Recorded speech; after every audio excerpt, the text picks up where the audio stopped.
నమస్తే అమ్మ. నమస్తే అమ్మా. అమ్మ, అసలు దీపావళి అంటే ఏంటి? దీపావళి మనం అసలు ఎందుకు జరుపుకోవాలంటారు? దీపావళి అంటే పదానికి ఉన్నటువంటి అర్థం తీసుకుంటే దీపాల వరుస. వరుస దీపాలు. వరుస దీపాలు ఏమిటి? ఇంట్లో దీపం పెట్టుకుంటే చాలు కదా, లేదా వీధిలో ఒక దీపం ఉంటే చాలు కదా. దీపాల వరుస ఏమిటి అంటే ఎవరన్నా ఏదన్నా ఒక దాని నుంచి కొంతకాలం దూరం అయితే అది దొరకంగానే ఆబగా అనుభవిస్తాం. అవును కదా. అవును. అంటే నరకాసురుడి పరిపాలనా కాలంలో ఇళ్లల్లో దీపాలు వెలిగించుకోవాలా. అందుకని ఎప్పుడైతే వాడు చచ్చిపోయాడో ఇన్నాళ్ళు దీపాలు వెలిగించుకోనటువంటి ఆ లోటునంతా బోల్డ్ దీపాలు వెలిగించుకు తీర్చేసుకున్నారు. ఇది కృతయుగం ద్వాపరయుగంలో జరిగినటువంటి సంఘటన. శ్రీకృష్ణుడు సత్యభామ సహితంగా వెళ్ళి నరకాసురుని సంహరించాడు. అదే ఉత్తర దేశంలో ఒక కథ ఉంది, కానీ అది ఎంతవరకు నమ్మచ్చో తెలియదు. కానీ రాముడు అరణ్యవాసం నుంచి తిరిగి వచ్చే రోజున కూడా అయోధ్యవాసులందరూ దీపాలు, ఆవునేతి దీపాలు వెలిగించి, ఇన్ని దీపాలు ఎందుకు అంటే ఇన్నాళ్ళు మా జీవితాలు చీకటైనాయి, నువ్వు వచ్చావు గనక మాకు వెలుగులు వచ్చిన దానికి సంకేతంగా దీపాలు వెలిగించామన్నారట. కానీ దీపావళి నాటికి రావణ సంహారం చేయలేదు రాముడు. కొన్ని ఇతివృత్తాలు అలా ఉన్నాయి. ఉత్తర దేశంలో అలాంటివి రావణాసురుని కాల్చటాలు అవన్నీ మనకు కనపడుతూనే ఉంటాయి. కానీ నిజంగా వాల్మీకి రామాయణం అనుసరించి అప్పుడు కాదు. కానీ వినడానికి బాగుంది, మనకేం నష్టమే ఉంది, వినడానికి బాగుంది. ఏదైనా దీపాలు వెలిగించుకోవడం అన్నది చాలా ప్రధానమైంది. సాధారణంగా మనందరికీ కూడా అమావాస్య అంటే అది శుభప్రదం కాదు అని ఒక దురభిప్రాయం ఉంది. అవును. కానీ ఈనాడు లోకంలో చాలా శుభకార్యాలు జరిగాయి అమావాస్య నాడు. ఇదే దీపావళి అమావాస్య నాడు. అంటే దీన్ని మనం ఉత్తర దేశం వాళ్ళేమో కార్తీక కృష్ణ అమావాస్య అంటారు, మనమేమో ఆశ్వయుజ కృష్ణ అమావాస్య అంటాం. మనకి దీపావళి మర్నాటి నుంచి ఆశ్వయుజ మాసం, ఉత్తర దేశంలో ఇప్పుడు 15 రోజుల ముందు నుంచి ఆశ్వయుజ మాసం ఉంటుంది. అందుకే మీకు ప్రాచీన గ్రంథాలు చదువుతూ ఉంటే చిన్న చిన్న క్లాష్. ధనత్రయోదశి అంటే కార్తీక కృష్ణ త్రయోదశి అని ఉంటుంది. ఇది ఎప్పుడు చిన్నప్పుడు నాకు డౌట్స్ వచ్చేవి ఇవన్నీ. ఇది మరి కార్తీక కృష్ణ త్రయోదశి అంటే ఎప్పుడో తర్వాత కదా చివరి రావాలి, ముందు ఎట్లా, ఇలాంటి అనుమానాలు అనమాట. అందుకే మొత్తం చదివేసినట్టున్నారు. మరి తెలుసుకోకపోతే ఎట్లా, అయోమయంగా ఉంటే బుర్ర పాడైపోదు. అందుకని కానీ అప్పుడేంటంటే వాళ్ళకి 15 రోజుల ముందు మొదలవుతుంది నెల. అందువల్ల అలా మొదలైనటువంటిది వాళ్ళకి కార్తీక అంటే వాళ్ళకి కార్తీక కృష్ణ అమావాస్య ఏదైతే ఉందో మనం దీపావళి అనేది ఆ రోజునే విక్రమాదిత్య చక్రవర్తి ఎన్నో వేల మంది, 60,000 మంది అనుకుంటా, హూణులని వాళ్ళని ఈ దేశం నుంచి తరిమేసి మళ్ళీ సనాతన ధర్మానికి సంబంధించిన దాన్ని ప్రతిష్టాపించాడు. ఉత్తర దేశంలో ఇప్పటికీ ఒకటి విక్రమ్ సంవత్ అనే పేరుతో కాలగణన ఉంటుంది.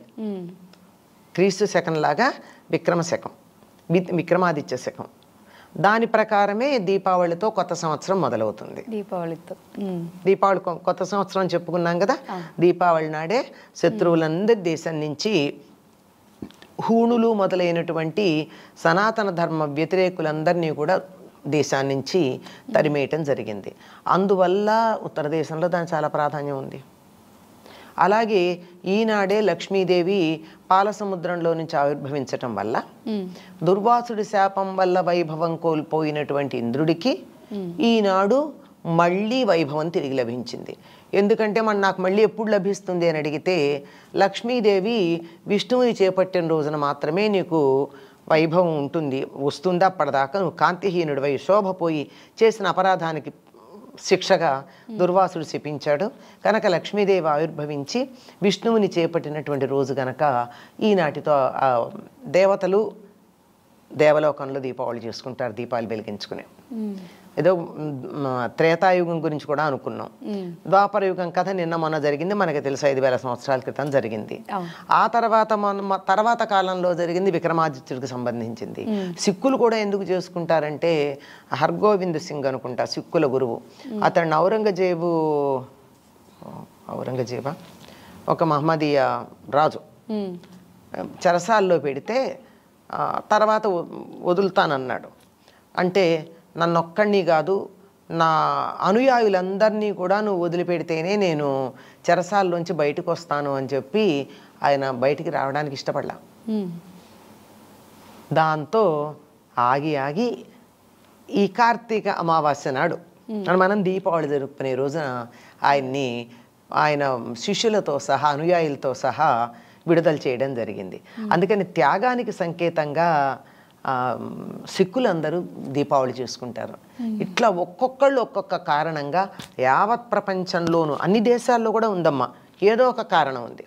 వాళ్ళ కారణాలు వేరువేరుగా ఉన్నాయి, కానీ అందరూ దీపావళి పండుగ చేసుకోవడం అన్నది ఉన్నది. దీపం ఏమిటి అంటే వెలుగుకి సంకేతం, జ్ఞానానికి సంకేతం. అజ్ఞానం, దుఃఖం, బాధ, అవిద్య, విచారం, అనారోగ్యం ఇలాంటి చీకట్ల నుంచి భిన్నమైనటువంటి సంతోషం, ఆనందం, ఆరోగ్యం, జ్ఞానం, విద్య మొదలైనటువంటి వెలుగులమయమైన లోకం మనకు కావాలి అనేటటువంటి దానికి మన ఆశలకి సంకేతం ఈ దీపాలు వెలిగించుకొని చేసుకునేటటువంటి దీపావళి.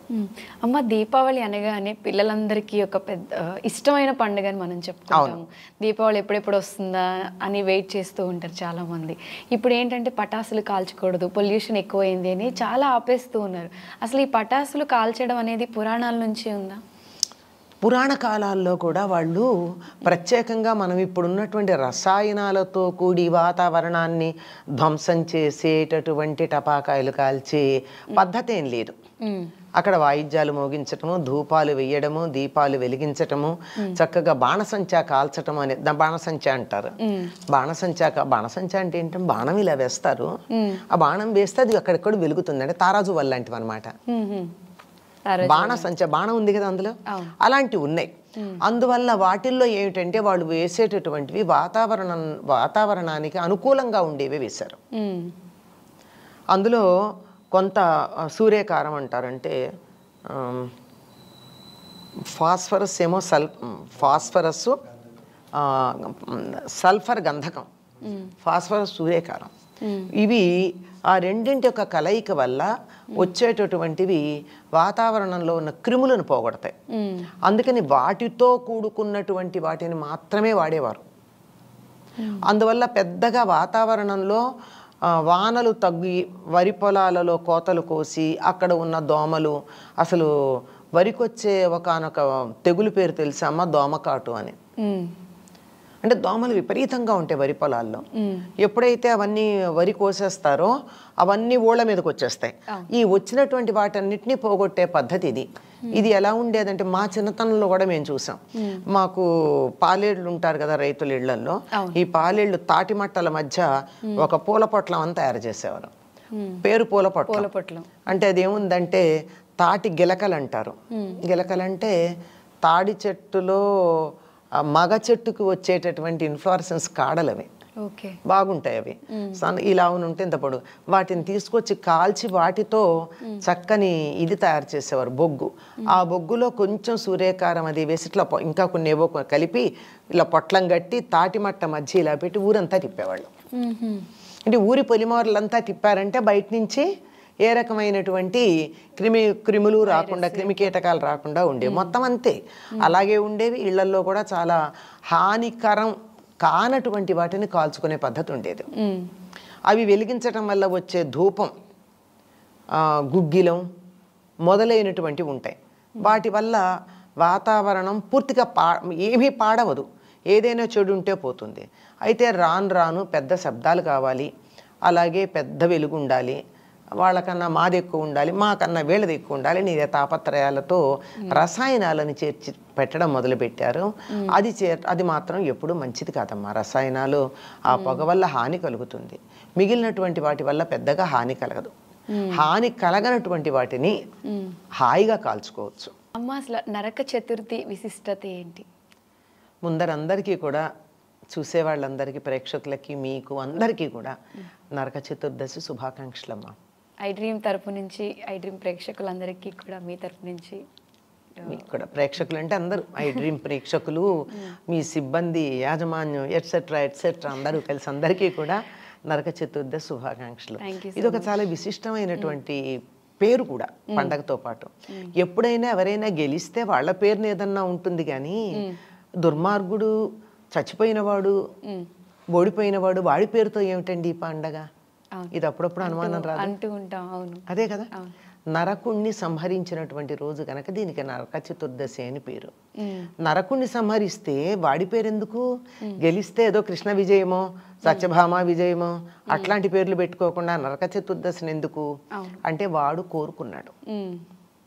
పూర్వ జన్మలో భూదేవిగా ఉన్నప్పుడు ఆ నరకుడు జన్మించాడు. అది ఒక భయంకరమైనటువంటి పరిస్థితి అనుకోండి. వాడు దుర్మార్గుడు. ఆ భూదేవి వరాహ రూపంలో ఉన్నటువంటి విష్ణువుని తనకి సంతానాన్ని ప్రసాదించమని అడిగినటువంటి క్షణం మంచిది కాదు, సమయం. ఆ సమయంలో గర్భవాసంలో పడ్డాడు గనక వాడు దుర్మార్గుడు అవుతాడు. అందువల్ల అవుతాడంటే వాడు ఆ కాలం అంతా ఆగి ఆగి ఆగి వరాహావతారం అయిపోయింది. శ్వేతావరాహం తర్వాత కృష్ణావతార సమయానికి వాడు పుట్టడం జరిగింది. ఎందుకంటే దేవతలు ఆపారు. అప్పుడు వీడు ప్రాగ్జ్యోతిషపురానికి రాజుగా ఉన్నాడు. దుర్మార్గంగా కొంతకాలం బాగానే ఉన్నాడు. తర్వాత బాణాసురుడు వాళ్ళ తాలూకు వాళ్ళ స్నేహంతో దుర్మార్గుడైపోయి చాలా కూడని పనులన్నీ చేయడం మొదలుపెట్టాడు. తాంత్రిక విద్యలు అవి అంటే కామాఖ్య అని చెప్తామే, అక్కడ చాలా వామాచారాలు అవి చేసి 16,100 మంది రాజకుమార్తెల్ని బంధించాడు. అలాగే అంతమంది సంఖ్య ఉన్నటువంటి రాజకుమారులని బంధించాడు. ఇంతమందిని కలిసి ఒక్కసారి కామాఖ్యాదేవి అమ్మవారికి బలిచ్చేస్తే తను కలకాలం బతికుంటాట చచ్చిపోకుండా. అందుకు అది పైగా వాడు ఇలా ఎత్తుకుపోవడానికి ఎప్పుడు పడితే అప్పుడు వస్తూ ఉండేవాడు గనక రాత్రిపూట రాక్షసులకు బలం ఎక్కువ. అందుకని రాత్రి తమ ఉనికి తెలియకుండా ఉండడానికి ప్రజలందరూ ఇళ్లల్లో దీపాలు వెలిగించుకునేవారు కాదట. దీపం చూసి దిగుతాడని. అందుకని అస్సలు దీపాలు లేకుండా కటికి చీకట్లో బతికారు. సరే, కృష్ణుడు వెళ్ళాడు. సత్యభామ సహాయంతో ఆ నరకాసురుని సంహరించాడు. కానీ ఈ సత్యభామ పూర్వజన్మలో భూదేవి, అందువల్ల వాడుకో వరం ఉంది, తల్లి సమక్షంలో తప్ప చనిపోకూడదని. అప్పుడు ఇవిడు పాపం అలా చనిపోయినా కానీ అతడి పేరు మీద ఈ వేడుక జరుపుకోవాలి అని కోరినందువల్ల నరక చతుర్దశి అన్న పేరుంది దీనికి. వీడిని తెల్లవారుజామున సంహరించడం జరిగింది గనక నరక చతుర్దశి నాడు తెల్లవారుజామున ఇంకా చంద్రుడు ఉండగానే మనం అభ్యంగన స్నానం చేయాలి. చంద్రుడు ఉండగానే అంటే తెల్లారుజామున 4-4:30 ప్రాంతాల. ఒంటికి నువ్వుల నూనె రాచుకుని నువ్వుల పిండితో ఉళ్ళురుద్దుకుని తలంతా బాగా నూనె పెట్టుకుని అప్పుడు స్నానం చేయాలి తెల్లవారుజామున. ఇది మంగళ స్నానాలు చేస్తారు. అంటే ముఖాన బొట్టు పెట్టుకుని మంగళహారతి ఇచ్చి నూనె అంటి అప్పుడు తలస్నానం చేయి. ఇంట్లో పిల్లలు ఉంటే పెద్దవాళ్ళు పని చేస్తారు తప్పనిసరిగా నరక చతుర్దశి నాడు. పెద్దవాళ్ళు ఏం చేస్తారంటే అభ్యంగన స్నానం చేసిన తర్వాత ఇంకో సూర్యోదయం కాకుండా ఇవన్నీ పెందరాడి అయిపోతాయి కదా, యముడికి తర్పణాలు ఇస్తారు. యమ తర్పణాలు నేను చెప్పాను కదా, 5 రోజుల పండగ వరుసగా యమ సంబంధమే ఉంటుంది దీపావళికి సంబంధించి. ఎందుకంటే దక్షిణాయనంలో పితృదేవతలు దిగి వచ్చేటటువంటి కాలం ఇది. వాళ్ళు ఎక్కడి నుంచి వస్తారు? నరకం నుంచి వస్తారు. అంటే నరకం అంటే భయంకరంగా ఉంటుందనేం కాదమ్మా, యమలోకం. ఆ యమలోకంలో మంచి పనులు చేసిన వాళ్ళకి మంచి ఉంటుంది, చెడు పనులు చేసిన వాళ్ళకి చెడు ఉంటుంది. రెండూ ఉండేది అక్కడే. వీళ్ళ అనుభవంలోనే తేడా ఉంటుంది. అక్కడి నుంచి వచ్చేటటువంటి పితృదేవతలకు ఆహ్వానం పలికి మా వంశం చక్కగా ఉండేట్టు చూడమని ప్రార్థించేటటువంటి పండగలు ఇవి. అందుకని యమాయ ఔదుంబరాయ అని చెప్తూ యముడికి తర్పణాలు ఇచ్చేటటువంటి కార్యక్రమం ఉంటుంది. ఇది నరక చతుర్దశి నాడు చేసేటటువంటి పని. ఇంకా రోజులో చేసేదేం ఉండదు. రోజంతా తలంటి పోసుకుంటారు కానీ కొత్త బట్టలు కట్టుకోవడం, పిండి వంటలు చేసుకోవడం, హాయిగా సంతోషంగా ఉండడం. నిన్న పెట్టిన యమ దీపాలు ఇవాళ కంటిన్యూ చేస్తారు. గుమ్మానికి అటు ఇటు దీపాలు పెడతారు. నరక చతుర్దశి నాడు చేసే పని అది. ఇంతవరకే ఇవాళ నరక చతుర్దశి. పూర్తిగా నరకాసురుడు చనిపోయాడు గనక ఆనందంగా కాలం గడిపేటటువంటి సమయం. అంటే ప్రత్యేకంగా ఈరోజు ఇంకేమైనా చేస్తే బాగుంటుంది అనేది ఏమైనా ఉంటుందమ్మా? ప్రత్యేకంగా ఏం లేదమ్మా. తర్పణాలు పొద్దున ఇచ్చేస్తారు. చంద్రుడు ఉండగానే తర్పణాలు ఇచ్చేస్తారు పెద్దవాళ్ళు ఉంటే. చాలా మందికి అసలు ఈ సంగతి తెలియని కూడా తెలియదు. ఏ 11ంటికో తెల్లారుజామున 11ంటికి అంటే మీరు అన్నట్టు ఇప్పుడు తెల్లారుజామున 4ంటికి లేచి తల స్నానం చేస్తారు అని, చాలా మంది 11 అయిన తర్వాత కూడా ఇవన్నీ చేస్తూ ఉంటారు. ఇంకా తర్పణాలు ఇచ్చేదే ఉంది. ఇది ఆడవాళ్ళు వాళ్ళ పిల్లలు ఇవ్వరు, మా పెద్దవాళ్ళు ఎవరైతే ఉన్నారో వాళ్ళే ఇస్తారు. పెద్దవాళ్ళు మగవాళ్ళు ఎవరింట్లో అన్నా మగవాళ్ళు లేని పరిస్థితి ఉండి ఒక్కళ్ళే ఆడవాళ్ళు ఉంటే మాత్రం మానేయటం దేనికని చెప్పి వాళ్ళు ఇస్తారు. అంచేత మామూలుగా అయితే ఇంట్లో పెద్దవాళ్ళు మగవాళ్ళు ఎవరుంటే వాళ్ళు ఇచ్చేస్తే సరిపోతుంది. లేని సందర్భంలో ఆడవాళ్ళు ఇవ్వడం ఉంటుంది, చాలా తక్కువ. అది కూడా మన సంప్రదాయంలో చాలా మంది ఆడవాళ్ళు ఇవ్వడానికి ఒప్పుకోరు. ఏం చేస్తాం, కొన్ని కొన్ని అలా వస్తూ ఉంటాయి మధ్యలో వచ్చి చేరినటువంటి మాయరోగాలు ఉంటూ ఉంటాయి, అట్లాంటి వాటిల్లో ఉంటాయి. అదనమాట. ఇది నరక చతుర్దశి అన్నది నరకుడి పేరు మీద ఉంటుంది అనుకున్నాం కదా, అంతేకాదండి, ఇది యమలోకానికి సంబంధించింది. నరకం అంటే అది అనుకున్నాం కదా, యమలోక సంబంధమైనటువంటి ఇతివృత్తాలతో కూడుకున్నదన్న ఉద్దేశంతో కూడా నరక చతుర్దశిగా పేరు వచ్చింది. అందుకే మనం యమతర్పణాలు ఇస్తామనుకున్నాం కదా. అదే అమ్మ, అసలు ధనత్రయోదశి రోజు బంగారం కొనాలి అంటారు. బంగారం కొంటేనే అమ్మవారి ఇంటికి వస్తుందా? బంగారం కొనాలి అని ఎక్కడుందమ్మా? నాకు తెలిసి నేను చదివిన వరకు శాస్త్ర గ్రంథాల్లో ఎక్కడా కూడా ధనత్రయోదశి నాడు బంగారం కొనమని లేదు. మరి ఎందుకు వచ్చింది అంటే ధనత్రయోదశి ఎందుకు వచ్చింది అంటే, దక్షిణ దేశంలో మనకి సంక్రాంతి పెద్ద పండగ అయినట్టే ఉత్తర దేశ వాసులకు అందరికీ దీపావళి ప్రధానమైన పండగ. వాళ్ళు 5 రోజులు చేసుకుంటారు, మన సంక్రాంతి 5 రోజులు చేసుకున్నట్టు. పైగా వ్యాపారస్తులు కొత్త పుస్తకాలు మొదలు పెడతారు, వాళ్ళ అకౌంట్లు రాసుకునే పుస్తకాలు, చిట్టా వర్జాలు అంటారే, దస్త్రాలు మొదలు పెట్టేది దీపావళితో. అంటే ఒకప్పుడు ఆశ్వయుజ మాసంతో కొత్త సంవత్సరం ప్రారంభమవుతూ ఉండేది. అందువల్ల కొత్త సంవత్సరం మొదలైంది కనుక అప్పటి నుంచి వాళ్ళు లెక్కలు మొదలు పెడుతూ పాత సంవత్సరం లెక్కలన్నీ చూసుకుని ఉన్న లాభాన్ని మరి ఏ రకంగా వాళ్ళు లాభాన్ని దాచిపెట్టుకోవాలి. ఎప్పుడూ కూడా లాభం వచ్చిందంటే కొంత పెట్టుబడిలో పెడతారు, కొంత అసెట్గా దాచుకుంటారు. వ్యవసాయదారులు అయితే పొలం కొంటారు లాంటివి చేస్తారు. వ్యాపారస్తులు పొలం కొంటే వ్యవసాయం చేయరు కదా, ఏం చెయ్యాలి? వెంటనే మార్చుకోవడానికి అనుకూలంగా ఉంటుంది కనుక బంగారం రూపంలో కొనిపెడతారు. అది అలవాటైపోయి ఈ వ్యాపారస్తులు, ముఖ్యంగా మీరు గుజరాత్, మార్వాడి ఈ ప్రాంతాల్లో చూసినట్టయితే అసలు దీపావళి ధూమ్ధామ్గా చేస్తారు. టపాకాయలు కాల్చడం అనేది రెండో భాగం. ముందరి నుంచే అసలు దానికి వాళ్ళు చేసేటటువంటి ప్రిపరేషన్ అట్లా ఉండదు. ఇళ్ళన్నీ కొడుకోవడాలు, శుభ్రాలు చేసుకోవడాలు, అందరినీ పిలుచుకోవడాలు, అసలు ఒకళ్ళకొకళ్ళు బహుమానాలు ఇచ్చుకోవడాలు, వాళ్ళకున్నటువంటి వైభవాన్నంతా, ధనాన్నంతా కూడా, సంపదనంతా, ఐశ్వర్యాన్నంతా చూపించేటటువంటి కాలం అది. అప్పుడు మిగిలినటువంటి లాభాలు ఏవైతే ఉన్నాయో వాటిని పెట్టుబడికి పెట్టగా మిగిలినటువంటి వాటిని ఏ రూపంలో దాచుకోవాలంటే బంగారం రూపంలో దాచుకోవడం మొదలుపెట్టేవారు. అది ఎలా అయిపోయిందంటే తప్పనిసరిగా ఆనాడు బంగారం కొనాలని అలవాటు వచ్చింది. ఇంకా అప్పటికి అమ్మవారు పుట్టలేదు, లక్ష్మీదేవి అమ్మవారు పుట్టలేదు, అప్పటికి పుట్టలేదు. అమావాస్య నాడు కదా ఆవిడ పుట్టింది, దీపావళి అమావాస్య నాడు. అందుకు కదా ఆ రోజు పూజ చేస్తాం, ముందరే కొనుక్కోవడం దేనికి, ఇలా పెడతారు. మరి ధనత్రయోదశిలో ధన అన్న పేరు వచ్చింది కదా, అందువల్ల కొనాలని కొంతమంది పిచ్చి ఆలోచన. అంటే ధన అన్నది ధన్వంతరి పుట్టినరోజు, అది ధన్వంతరిలో ధన ఉంది. ఆ ధన్వంతరి జన్మించిన రోజు ఇప్పుడు కూడా చాలా ప్రాంతాల్లో ధనత్రయోదశి నాడు డాక్టర్స్ డే అని చెప్పి వైద్యుల్ని సన్మానించుకోవడం మనకు కనపడుతుంది. చాలా మంది కంటే తెలియక కంపల్సరీ ఆ రోజు బంగారం కొనాలి, బంగారం కొంటేనే అమ్మవారి ఇంటికి వస్తుందేమో అని. అంటే బంగారం విలువైనదే. అమ్మవారు హిరణ్యవర్ణం హరిణీం అని చెప్పి ఆవిడ్ని హిరణ్యవర్ణగా చెప్తారు. బంగారం ఉన్న చోట అమ్మవారు ఉంటుంది. చాలు కదా, ఈ ముక్కు పుడకలో ఉన్న బంగారం చాలదా అమ్మవారు ఉండాలంటే? ఇంత ముద్ద ఉండాలా? ఎంతున్నా అమ్మవారు ఉన్నట్టే కదా. ఇంకా దేనికి ఇదంతాను? పైగా బంగారానికి కొత్త పాత లాంటి తేడాలు కూడా ఉండవు. ఏ వస్తువుకైనా పాత వస్తువు పాతది అని ఉంటుంది కానీ బంగారానికి అటువంటిది ఏమీ లేదు. అట్లాంటప్పుడు కొత్తగా కొనాల్సినటువంటిది లేదు. ఇది ఒక రకమైనటువంటి ప్రాంతీయమైన వాళ్ళ ప్రొఫెషన్, దానికి సంబంధించినటువంటి అలవాటు. దాన్ని బాగానే ఉంది కదా అని అందరం అనుసరించడం జరుగుతోందమ్మా. ఈనాడు ధన్వంతరి జయంతి. అందుకే ధనత్రయోదశి నాడు సాయంత్రం ఏం చేస్తారమ్మా? యమదీపాలని పెడతారు. మనకి లేదు, అది అక్కర్లా, మనకి ఆ దీపాలు అక్కర్లా, బంగారం కొండ ఒకటే తెచ్చుకున్నాం మనం. అన్ని ఈ యమదీపాల గురించి కూడా చాలా మందికి ఐడియా ఉండదు. ఉండదమ్మా, కొంటే సరిపోతుంది. ఇప్పటికే ముందరే అయిపోయింది అంతా. ఇళ్ళు శుభ్రాలు చేసుకోవడం అన్నీ అయిపోతాయి కదా, రంగులు వేయించుకోవడాలు ఏం చేయాలి అన్నీ చేస్తారు కదా. ధనత్రయోదశి సాయంత్రం ఇంటి ముందు చక్కగా సింహద్వారానికి అటు ఇటు 2 దీపాలు పెడతారు. దానికి ఒక బెల్లం ముక్క నైవేద్యం పెడతారు. కొంతమంది గబ్బ కూడా పెడతారు, గబ్బ లక్ష్మీ స్వరూపం అని చెప్పి.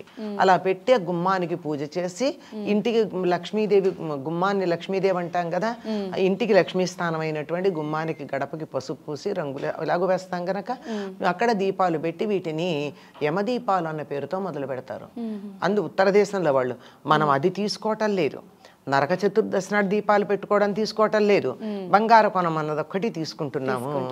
ఇది ఆరోగ్యం, ధన్వంతరి అంటే ఆరోగ్యానికి సంబంధించింది కదా, అది మొత్తం అంతా కూడా దీపావళికి సంబంధించిందంతా ఆరోగ్యానికి సంబంధించిన విశేషాలు, యమబాధలు తప్పించుకునే విశేషాలే కనపడతాయి ఇక్కడ. ఇది అక్కడి నుంచి అన్ని పేర్లు అవే వస్తాయి మీరు గమనించినట్టు. అసలు దీపావళి అంటే ఏంటి? దీపావళి మనం అసలు ఎందుకు జరుపుకోవాలంటారు?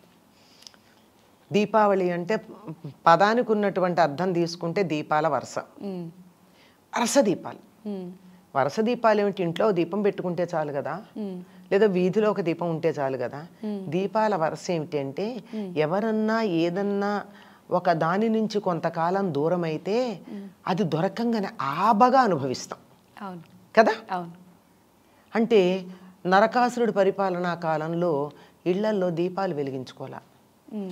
అందుకని ఎప్పుడైతే వాడు చచ్చిపోయాడో ఇన్నాళ్ళు దీపాలు వెలిగించుకోనటువంటి ఆ లోటునంతా బోల్డ్ దీపాలు వెలిగించుకు తీర్చేసుకున్నారు.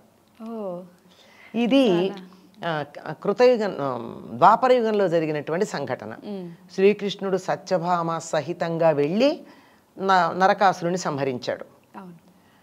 అదే ఉత్తర దేశంలో ఒక కథ ఉంది, కానీ అది ఎంతవరకు నమ్మచ్చో తెలియదు. కానీ రాముడు అరణ్యవాసం నుంచి తిరిగి వచ్చే రోజున కూడా అయోధ్యవాసులందరూ దీపాలు, ఆవునేతి దీపాలు వెలిగించి, ఇన్ని దీపాలు ఎందుకు అంటే ఇన్నాళ్ళు మా జీవితాలు చీకటైనాయి, నువ్వు వచ్చావు గనక మాకు వెలుగులు వచ్చిన దానికి సంకేతంగా దీపాలు వెలిగించామన్నారట.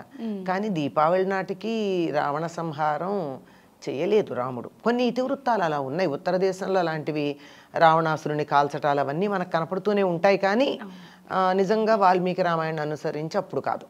కానీ వినడానికి బాగుంది, మనకేం నష్టమే ఉంది, ఉంది. ఏదైనా దీపాలు వెలిగించుకోవడం అన్నది చాలా ప్రధానమైంది. సాధారణంగా మనందరికీ కూడా అమావాస్య అంటే అది శుభప్రదం కాదు అని ఒక దురభిప్రాయం ఉంది. కానీ ఈనాడు లోకంలో చాలా శుభకార్యాలు జరిగాయి అమావాస్య నాడు. ఇదే దీపావళి అమావాస్య నాడు. అంటే దీన్ని మనం ఉత్తర దేశం వాళ్ళేమో కార్తీక కృష్ణ అమావాస్య అంటారు, మనమేమో ఆశ్వయుజ కృష్ణ అమావాస్య అంటాం. మనకి దీపావళి మర్నాటి నుంచి ఆశ్వయుజ మాసం, ఉత్తర దేశంలో ఇప్పుడు 15 రోజుల ముందు నుంచి ఆశ్వయుజ మాసం ఉంటుంది. అందుకే మీకు ప్రాచీన గ్రంథాలు చదువుతూ ఉంటే చిన్న చిన్న క్లాష్. ధనత్రయోదశి అంటే కార్తీక కృష్ణ త్రయోదశి అని ఉంటుంది. ఇది ఎప్పుడు చిన్నప్పుడు నాకు డౌట్స్ వచ్చేవి ఇవన్నీ. ఇది మరి కార్తీక కృష్ణ త్రయోదశి అంటే ఎప్పుడో తర్వాత కదా చివరి రావాలి, ముందు ఎట్లా, ఇలాంటి అనుమానాలు అనమాట. అందుకే మొత్తం చదివేసినట్టున్నారు. మరి తెలుసుకోకపోతే ఎట్లా, అయోమయంగా ఉంటే బుర్ర పాడైపోదు, అందుకని. కానీ అప్పుడేంటంటే వాళ్ళకి 15 రోజుల ముందు మొదలవుతుంది నెల. అందువల్ల అలా మొదలైనటువంటిది వాళ్ళకి కార్తీక అంటే వాళ్ళకి కార్తీక కృష్ణ అమావాస్య ఏదైతే ఉందో మనం దీపావళి అనేది ఆ రోజునే విక్రమాదిత్య చక్రవర్తి ఎన్నో వేల మంది, 60,000 మంది అనుకుంటా, హూణులని వాళ్ళని ఈ దేశం నుంచి తరిమేసి మళ్ళీ సనాతన ధర్మానికి సంబంధించిన దాన్ని ప్రతిష్టాపించాడు. ఉత్తర దేశంలో ఇప్పటికీ కూడా విక్రమ్ సంవత్ అనే పేరుతో కాలగణన ఉంటుంది. క్రీస్తు శకం లాగా విక్రమ శకం, విక్రమాదిత్య శకం. దాని ప్రకారమే దీపావళితో కొత్త సంవత్సరం మొదలవుతుంది. దీపావళి కొత్త సంవత్సరం చెప్పుకున్నాం కదా. దీపావళి నాడే శత్రువులందరి దేశం నుంచి హూణులు మొదలైనటువంటి సనాతన ధర్మ వ్యతిరేకులందరినీ కూడా దేశాన్ని నుంచి తరిమేయటం జరిగింది. అందువల్ల ఉత్తర దేశంలో దానికి చాలా ప్రాధాన్యం ఉంది. అలాగే ఈనాడే లక్ష్మీదేవి పాలసముద్రంలో నుంచి ఆవిర్భవించటం వల్ల దుర్వాసుడి శాపం వల్ల వైభవం కోల్పోయినటువంటి ఇంద్రుడికి ఈనాడు మళ్ళీ వైభవం తిరిగి లభించింది. ఎందుకంటే నాకు మళ్ళీ ఎప్పుడు లభిస్తుంది అని అడిగితే లక్ష్మీదేవి విష్ణువుని చేపట్టిన రోజున మాత్రమే నీకు వైభవం ఉంటుంది, వస్తుంది. అప్పటిదాకా నువ్వు కాంతిహీనుడివై శోభపోయి చేసిన అపరాధానికి శిక్షగా దుర్వాసుడు శపించాడు. కనుక లక్ష్మీదేవి ఆవిర్భవించి విష్ణువుని చేపట్టినటువంటి రోజు గనక ఈనాటితో దేవతలు దేవలోకంలో దీపావళి చేసుకుంటారు, దీపాలు వెలిగించుకుని. ఏదో త్రేతాయుగం గురించి కూడా అనుకున్నాం. ద్వాపర యుగం కథ నిన్న మొన్న జరిగింది, మనకి తెలుసు 5000 సంవత్సరాల క్రితం జరిగింది. ఆ తర్వాత కాలంలో జరిగింది విక్రమాదిత్యుడికి సంబంధించింది. సిక్కులు కూడా ఎందుకు చేసుకుంటారంటే హర్గోవింద్ సింగ్ అనుకుంటా సిక్కుల గురువు, అతన్ని ఔరంగజేబా ఒక మహమ్మదీయ రాజు చెరసాల్లో పెడితే తర్వాత వదులుతానన్నాడు. అంటే నన్నొక్కడిని కాదు నా అనుయాయులందరినీ కూడా నువ్వు వదిలిపెడితేనే నేను చెరసాల్లోంచి బయటకు వస్తాను అని చెప్పి ఆయన బయటికి రావడానికి ఇష్టపడలా.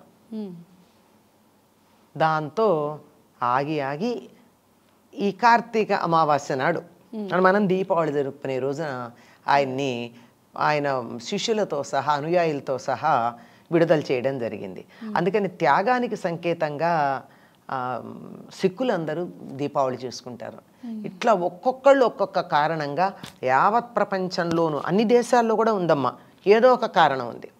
వాళ్ళ కారణాలు వేరువేరుగా ఉన్నాయి, కానీ అందరూ దీపావళి పండుగ చేసుకోవడం అన్నది ఉన్నది. దీపం ఏమిటి అంటే వెలుగుకి సంకేతం, జ్ఞానానికి సంకేతం.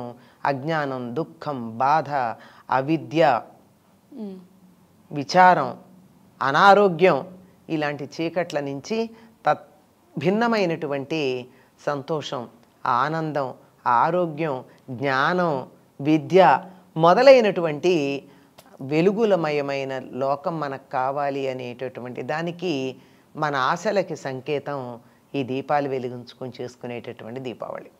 అమ్మ, దీపావళి అనగానే పిల్లలందరికీ ఒక పెద్ద ఇష్టమైన పండుగ అని మనం చెప్పుకుంటాము. దీపావళి ఎప్పుడెప్పుడు వస్తుందా అని వెయిట్ చేస్తూ ఉంటారు చాలా మంది. ఇప్పుడు ఏంటంటే పటాసులు కాల్చకూడదు, పొల్యూషన్ ఎక్కువైంది అని చాలా ఆపేస్తూ ఉన్నారు. అసలు ఈ పటాసులు కాల్చడం అనేది పురాణాల నుంచి ఉందా? పురాణ కాలాల్లో కూడా వాళ్ళు ప్రత్యేకంగా మనం ఇప్పుడున్నటువంటి రసాయనాలతో కూడి వాతావరణాన్ని ధ్వంసం చేసేటటువంటి టపాకాయలు కాల్చే పద్ధతి ఏం లేదు. అక్కడ వాయిద్యాలు మోగించటము, ధూపాలు వేయడము, దీపాలు వెలిగించటము, చక్కగా బాణసంచా కాల్చటం అనే బాణసంచా అంటారు. బాణసంచా అంటే ఏంటంటే బాణం ఇలా వేస్తారు, ఆ బాణం వేస్తే అది అక్కడెక్కడ వెలుగుతుంది. అంటే తారాజు వల్ల లాంటివి అనమాట. బాణం ఉంది కదా అందులో, అలాంటివి ఉన్నాయి. అందువల్ల వాటిల్లో ఏమిటంటే వాళ్ళు వేసేటటువంటివి వాతావరణానికి అనుకూలంగా ఉండేవి వేశారు. అందులో కొంత సూర్యకారం అంటారంటే ఫాస్ఫరస్ ఏమో ఫాస్ఫరస్, సల్ఫర్ గంధకం, ఫాస్ఫరస్ సూర్యకారం, ఇవి ఆ రెండింటి యొక్క కలయిక వల్ల వచ్చేటటువంటివి వాతావరణంలో ఉన్న క్రిములను పోగొడతాయి.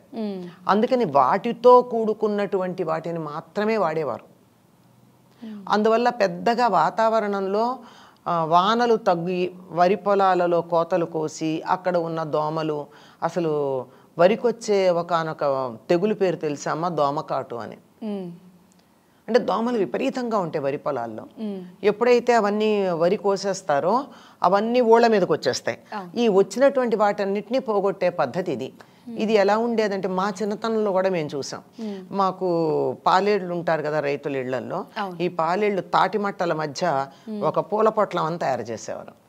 పేరు పూల పొట్లం. అంటే అదేముందంటే తాటి గిలకలు అంటారు. గిలకలంటే తాడి చెట్టులో మగ చెట్టుకు వచ్చేటటువంటి ఇన్ఫ్లోరసెన్స్ కాడలు అవి, బాగుంటాయి అవి. ఇలా ఉంటే ఇంత పొడుగు. వాటిని తీసుకొచ్చి కాల్చి వాటితో చక్కని ఇది తయారు చేసేవారు, బొగ్గు.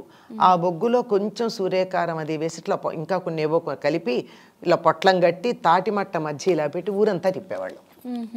అంటే ఊరి పొలిమోరలంతా తిప్పారంటే బయట నుంచి ఏ రకమైనటువంటి క్రిములు రాకుండా, క్రిమి కీటకాలు రాకుండా ఉండేవి. మొత్తం అంతే అలాగే ఉండేవి. ఇళ్లల్లో కూడా చాలా హానికరం కానటువంటి వాటిని కాల్చుకునే పద్ధతి ఉండేది. అవి వెలిగించటం వల్ల వచ్చే ధూపం, గుగ్గిలం మొదలైనటువంటివి ఉంటాయి. వాటి వల్ల వాతావరణం పూర్తిగా ఏమీ పాడవదు, ఏదైనా చెడు ఉంటే పోతుంది.